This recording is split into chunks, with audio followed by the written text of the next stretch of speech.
What I want to describe today is a historical program in coercive interrogation research that began during the Cold War and extends through the present. And this is part of the book I've been writing, showing the roots of what we today call enhanced interrogation lying in some remote and seemingly obscure ground, that is, that of mind control research and the great and consuming brainwashing crisis of the mid-20th century. So what I will discuss today in 3 parts, and I'll start with an introduction to the problem of mind control, and then I'll end with some reflections on the resurgence of concerns about brainwashing today, how the subject has metamorphosed in the last decade or so, and also suggest something about the role of agnotology, or the active cultivation of ignorance, or not knowing in the name of knowledge. But before I begin on the promised first topic, I wanted to take an interlude, I was struck recently while reading the account written by this man, Mohamedou Ould Slahi, of his experience of being imprisoned at Guantanamo for 14 years. Slahi, who is apparently now known as the most severely tortured of any Guantanamo detainee, although this is not, I guess, debatable, it's not exactly measurable, and it's not clear that that's true. Nonetheless, he was compelled by the experience to write a 466-page manuscript.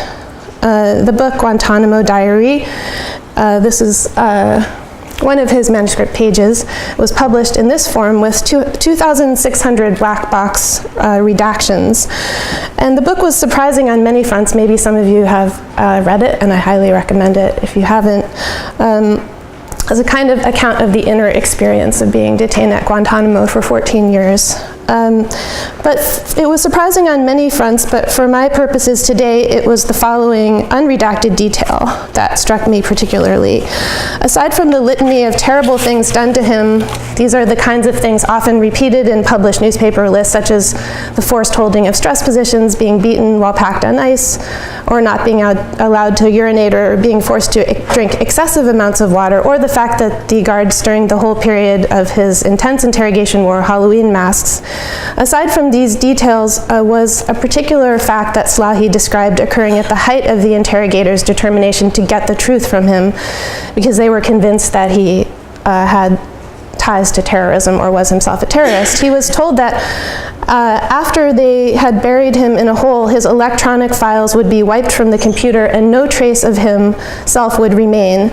The ultimate threat was this, that his existence would be forgotten by all, and he himself, a repository of desired intelligence, was likened to the data that his captors could make disappear. In other words, he became a kind of database himself. And in seeking this information, interrogators rendered their subject as a kind of a datafied entity, or someone who was made up of the data that they desired, and were frustrated by it. And the significance of this I'll come back to at the end of my talk, but I wanted to mention that at the beginning. But for now, I'll return to this original question of how did mind control become a pressing problem in American politics and culture.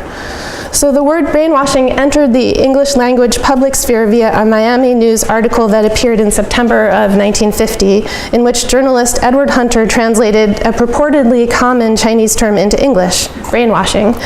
Hunter said this term came from the 4th century writings of the Confucian scholar Mencius, and had been given a new and terrifying twist under the communist regime. In fact, the characters for wash and mind, while they did exist in Chinese, were not in common use in the 20th century as a catchphrase. And Hunter himself was a former OSS figure who had been working with OSS while he was stationed in Paris during the war, and later became a CIA analyst. Brainwashing appeared actually in CIA documents before it appeared in the press, in the Miami News article. Nonetheless, apparent real-world confirmation of the incendiary phenomenon of brainwashing shortly arrived, and it seemed to confirm Hunter's reports with a spectacular political military scandal, despite questions about Hunter's bona fides. late in 1952, a group of 36 US Air Force POWs, most famously Colonel Frank Schwabel, pictured here, publicly confessed to flying germ warfare missions over North Korea. After being shot down on a routine mission 2 years earlier and held in captivity under duress, Schwabel underwent indoctrination procedures, and by 1952 was paraded before international newsreel cameras with his signed confession in hand. He testified in his own defense before a subsequent court-martial trial. The words were mine, but the thoughts were theirs. That is the hardest thing I have to explain, how a man can sit down and write something he knows is false, and yet to sense it, to feel it, to make it seem real. His very ideas had been inhabited by another doctrine, another set of convictions, or so he reported. Schwabel's once promising career as a pioneer of night fighting capabilities was over, but he had become a symbol of vulnerability. In short order, 21 further alarms were raised when 21 servicemen refused to come home after being held in Korean camps. And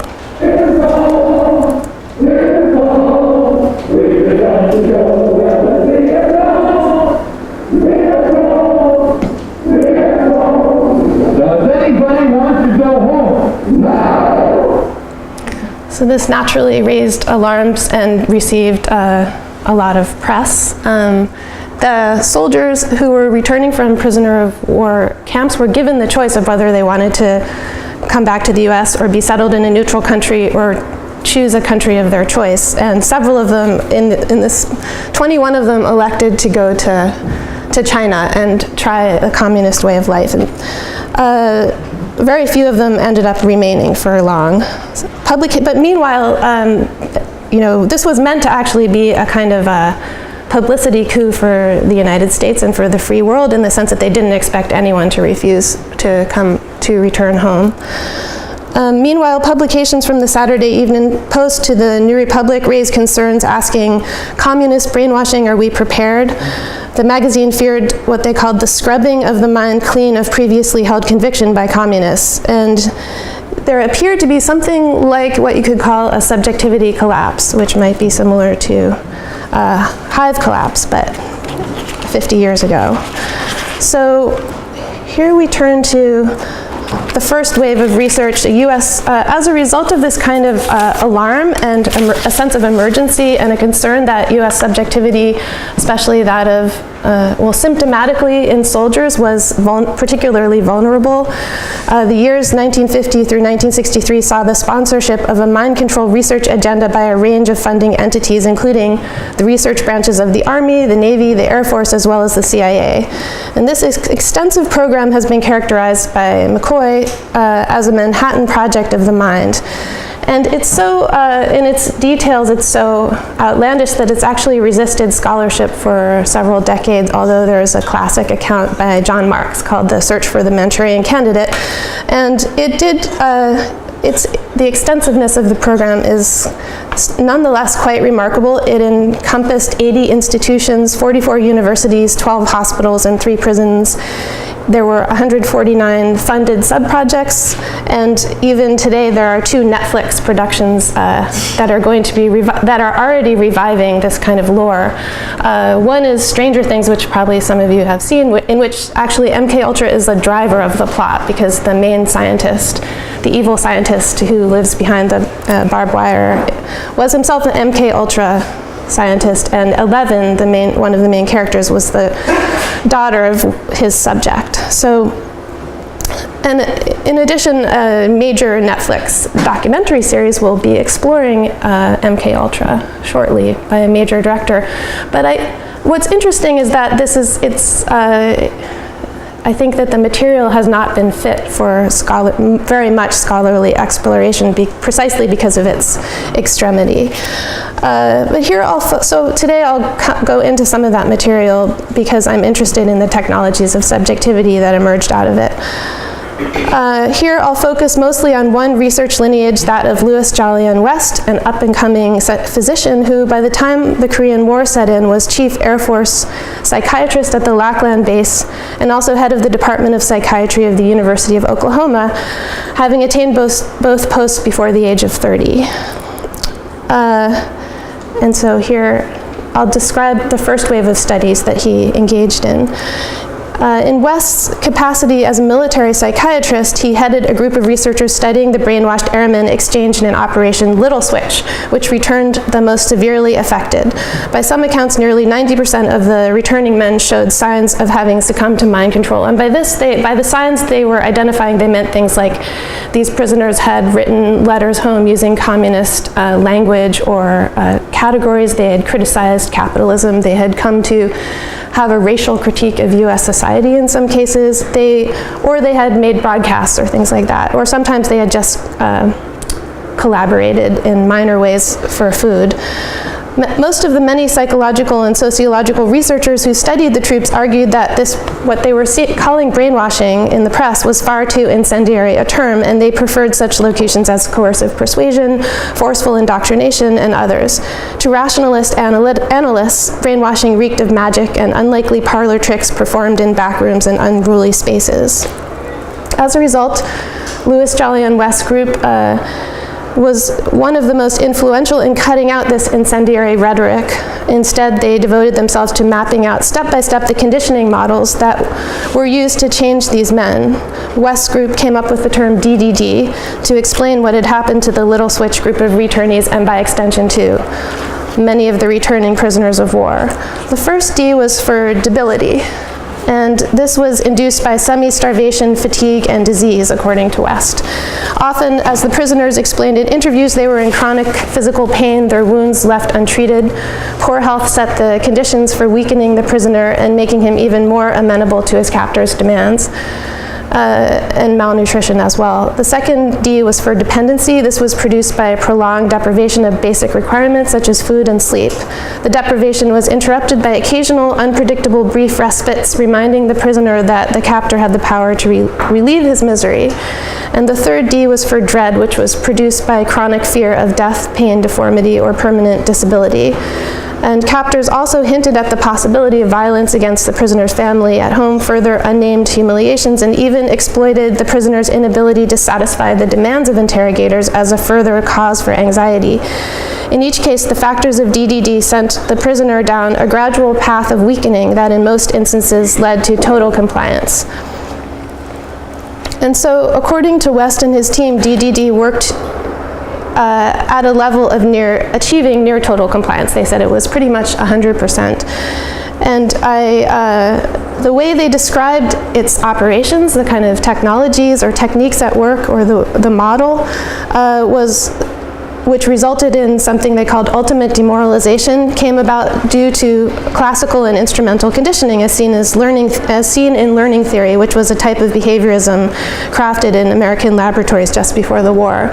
And this is an example from a publication that West drew on by Hull and Bass and Hull, which described how you could achieve bring about a demoralized state, that is behavior resembling a nervous breakdown in a creature ascending from rats and beginning with rats to guinea pigs to cats, or a monkey, or even ending up at an undergraduate, which were research subjects also used in these early behavioral experiments, by the skillful application and withdrawal of stress conditions. And I should note that this was long before Martin Seligman's experiments in what he called learned helplessness on unfortunate dogs, which is often credited as the seed of renewed interrogation techniques today. In addition, West and his colleagues also conducted research on sleep deprivation, standing positions, and psychoactive drugs. And this is somewhat later, but he was really one of the pioneers in studying how long people could be deprived of sleep and what were the effects. In one case, he had a willing volunteer who was a disc jockey named Peter Tripp, who had a kind of outrageous personality to begin with, and after 3 or 4 days, he came to believe that he was an imposter of himself, representing Peter Tripp. And this was the longest anyone had been awake, on the record at least. And West also carried out an experiment on a notorious experiment in which he administered LSD to an elephant in the Oklahoma Zoo, this was in the kind of early days of LSD of LSD experimentation when it wasn't clear the proper dosage, and one of the purposes of the article of the experiment, which was published in Science, was to ascertain what the proper dosage might be of an elephant. Although there's also some sense in the piece that they're interested in kind of harnessing the innate aggression of elephants, which they mention elephants go periodically into a state of must, and they thought perhaps LSD would trigger this, and perhaps they don't exactly say what that would be useful for, but you get the sense that they're interested in the mechanisms of triggering aggression. And this went very, very wrong, though. Another West project that happened about a decade later was what I call a violent behavior database. I talked about this earlier today, and I won't say very much about it. It's just, if I were going to illustrate it with a caption or a book cover from Sci-Fi, Fantastic Universe Sci-Fi magazine, as here, this is what it would look like. It was this West's fascination with collecting large amounts of data about potentially delinquent youths and other types of people. So he was interested in finding patterns in data that would indicate when a crime was about to occur. And in this way, he sort of paralleled some of the science fiction visions of the time. But to go back to the initial research in brainwashing, what were some of the tangible, lasting results of West's research program, one might ask. And one of the most important lasting effects was the QBARC Counterintelligence Manual.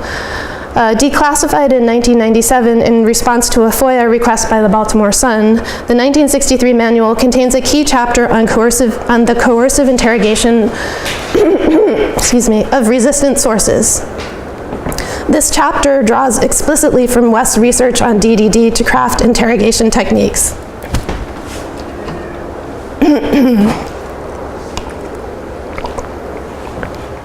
It describes how prisoners have reduced viability, are helplessly dependent on their captors for the satisfaction of their many basic needs, and experience the emotional and motivational reactions of intense fear and anxiety. So a lot of West language is imported into the CIA document, and also West was being funded by CIA sources at the time and subsequently. A second tangible result was of West's own design in response to the problem of brainwashing as a weapon, as a communist weapon. For even if brainwashing in the pop culture sense did not really exist, there were, as West and others insisted, no evil scientists from the Pavlov Institute hatching plots and polishing their scientific instruments. There certainly was such a thing as forceful indoctrination, which by the step-by-step application of DDD produced remarkable transformations and the breaking of prisoners, essentially. The idea was to restructure the Air Force's own survival school, which is a pre-existing program that dated to the end of World War II, in order to train US troops in resistance to forceful indoctrination. And so West Group basically redesigned survival training, the survival training schools.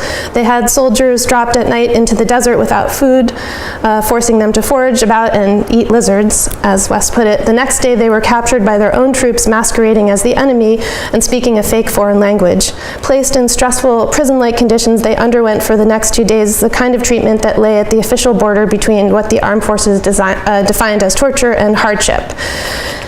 Basically, torture involved pain so intense a man would pass out as the direct result of its application. Hardship involved highly stressful situations less acute, such as enduring extremes of heat or cold, sleeplessness, bad food, withheld medical attention, and they also used the techniques of waterboarding and Syrian box. So in a sense, they started to develop a culture of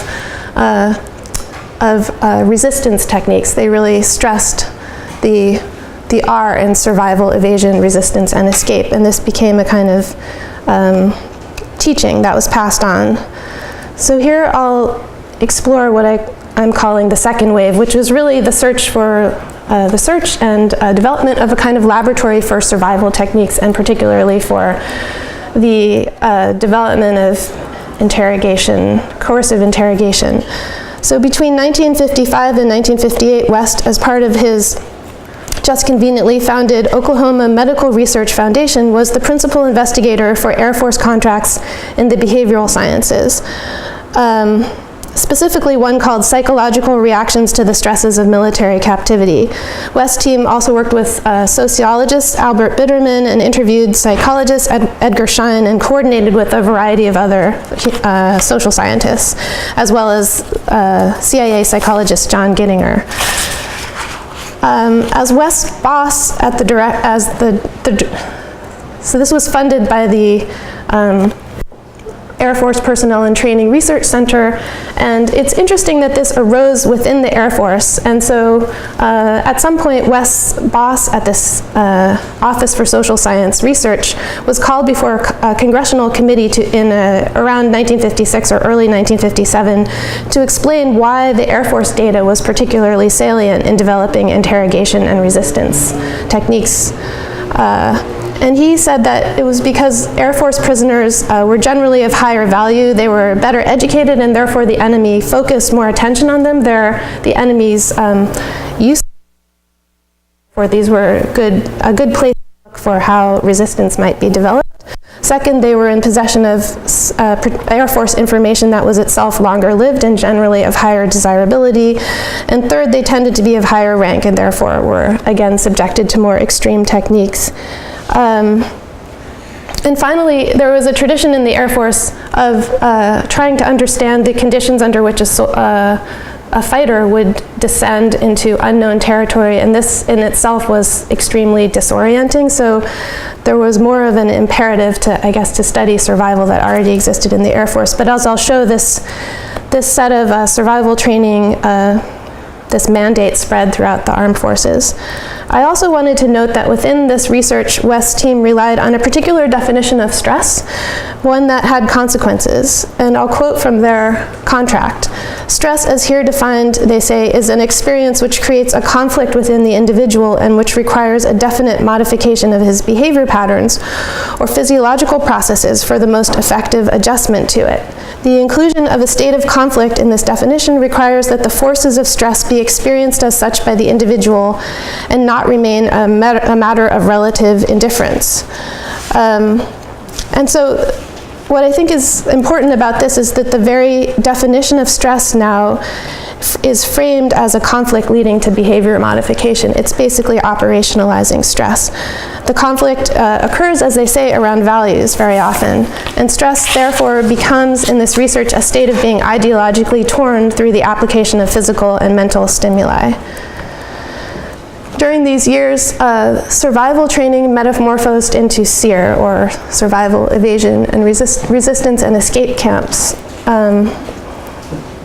And the existing survival schools were the prototype for what was institutionalized by the late 1950s as SERE camps, which have served as a sort of continuous laboratory space for testing.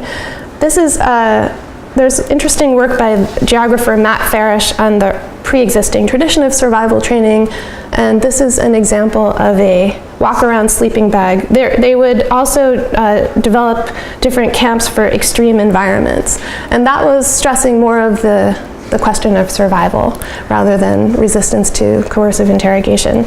Meanwhile, SERE camps themselves were sort of defined as a place as inoculation centers. The new training was based on the process of stress inoculation, and in that way was designed to dispel the dread component of DDD. Survival schools became simulations that felt real, and now I'm going to jump to, so you probably are aware that SERE schools have only multiplied in the years since the late 50s and early 60s. They were institutionalized more broadly during the Vietnam War. Now every branch of the military has them at different levels and different severity and intensity. There are even some for administrators, and they define them. I'll just show you a couple of slides about how SERE is operated today. There is a study by the JFK Special Warfare Center that measures levels of adrenaline during SERE, also comparing special forces versus non-special forces. And it's obvious that it's an extremely stressful experience. Not everyone goes through, the most extreme levels of the training, which include waterboarding, but They also have measured average cortisol levels, comparing SERE training to major surgery, ranger training, military flights, and skydiving, and finding that it ranks higher, although they fail to compare it to childbirth. Which they have actually become co-ed in recent years. So part of the structure is that, as I mentioned, and this continues today, soldiers or subjects of this SERE training will be captured under the most realistic conditions possible, blindfolded, hooded, and brought to a camp and they will undergo stress that will supposedly inoculate them in case they themselves are captured and teach them to resist giving up information. But this also created a whole corps of teachers who were very good at administering waterboarding and the Syrian box torture. So at the end, there's always a kind of an emotional coming together. At least this is how some of the SERE, just how SERE presents it online. And they also it's become more of there's a public face of SERE, and this is how they describe it. It almost looks like a kind of fun, challenging camp. There's also, for many years it was something that's not spoken of. I had a student whose father went through SERE in the 60s, I think, and she said that until she'd mentioned she was studying it in school, he had never said that he had gone through it. And there are others who feel they've been so traumatized by it that they actually couldn't speak of it for decades. But now it's become more of a topic of some discussion, even though there are regulations about what you're allowed to discuss. There are still discussion boards online. There's a line of merchandise, including this. And there's even a kind of cottage industry of people volunteering to be subjected to waterboarding. And this waterboarding is always administered by SERE professionals. And so Christopher Hitchens in 2008 volunteered to undergo waterboarding in order to determine whether or not it was torture, and that was the result.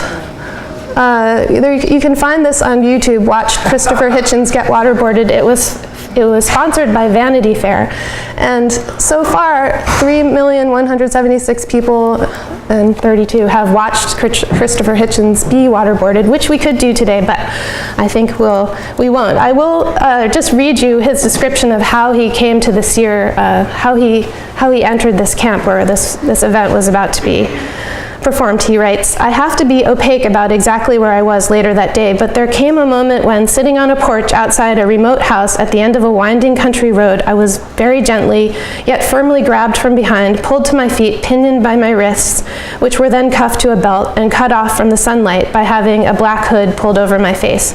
I was then turned around a few times, I presume to assist in disorienting me, and led over some crunchy gravel into a darkened room. Well, mainly darkened, there were some oddly spaced bright lights that came as pinpoints through my hood, and some weird music assaulted my ears. I'm no judge of these things, but I wouldn't have expected former Special Forces types to be so fond of New Age techno-disco. The outside was suddenly very distant indeed." So he kind of turns this into a writerly narrative, although the video itself shows, and I think he expected to be able to endure this treatment for what would be considered a relatively long amount of time, but it actually only lasted a few seconds, and he said it was the worst experience of his life. Meanwhile, it does kind of circulate, obviously, as something that people watch. Other disc jockeys have elected to undergo this waterboarding for various reasons, either because they don't feel it is torture or because it's kind of a macho demonstration. There's a group that takes people that uses some of the ex-SERE instructors to take people into wilderness and urban survival training. And so what I see is just basically a proliferation of this kind of training, and also its kind of crossover with entertainment, which is interesting. But to come back to the question of how these specific interrogation techniques were then picked up again after 9/11. To make a long story short, SERE trainers were called on when, as Bradford Berenson, formerly Associate White House Counsel, recalled of the days following the terrorist attacks of 9/11, The following conundrum occurred to all of us after 9/11. When you capture a suspected al-Qaeda terrorist, what do you do with him? The CIA interrogators explained that they were going to, quote, unleash SERE school techniques.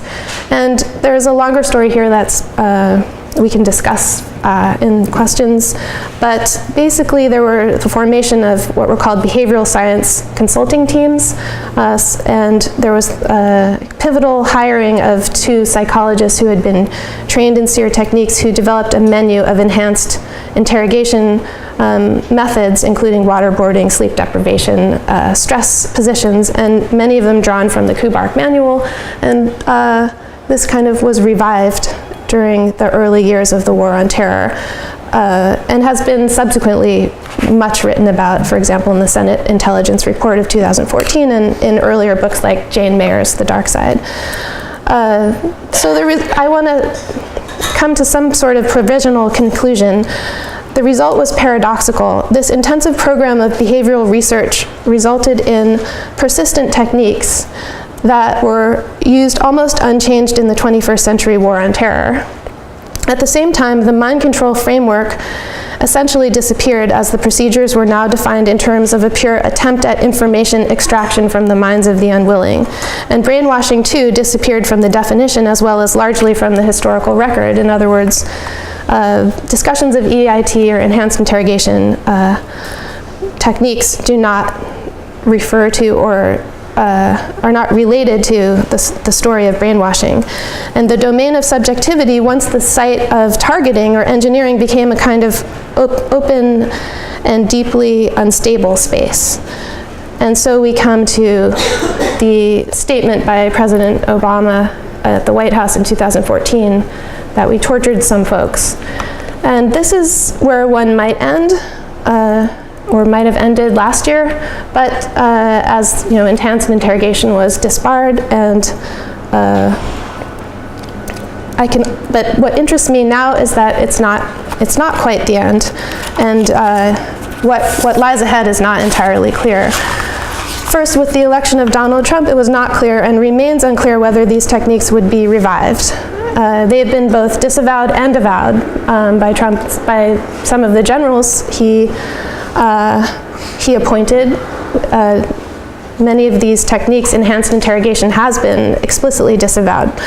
So nonetheless, I think it's significant that within the past decade, Americans, according to polls, have come to shift their views. According to these questioners, a narrow majority now find torture to be acceptable under certain conditions. So Americans have largely become, at least a majority have become okay with torture to some degree. And that seems like a major shift. Second, the fate of brainwashing itself has recently started to look different. And when I first started teaching a class on brainwashing around 2001, it was really, so around the turn of the millennium, actually, when I was a postdoc, the term itself seemed antique and bizarre. It was precisely because of this antiqueness that I was interested in brainwashing, that nothing could be more out of date. And I structured the class around studying cases of extreme or hard brainwashing in which people were seemingly transformed rapidly and against their will and with dramatic results. You could look at the case, for example, of Patty Hearst, with which many of you might be familiar, which seems to be like a textbook case of someone going from a student to an urban guerrilla, this kind of very rapid and dramatic change of orientation.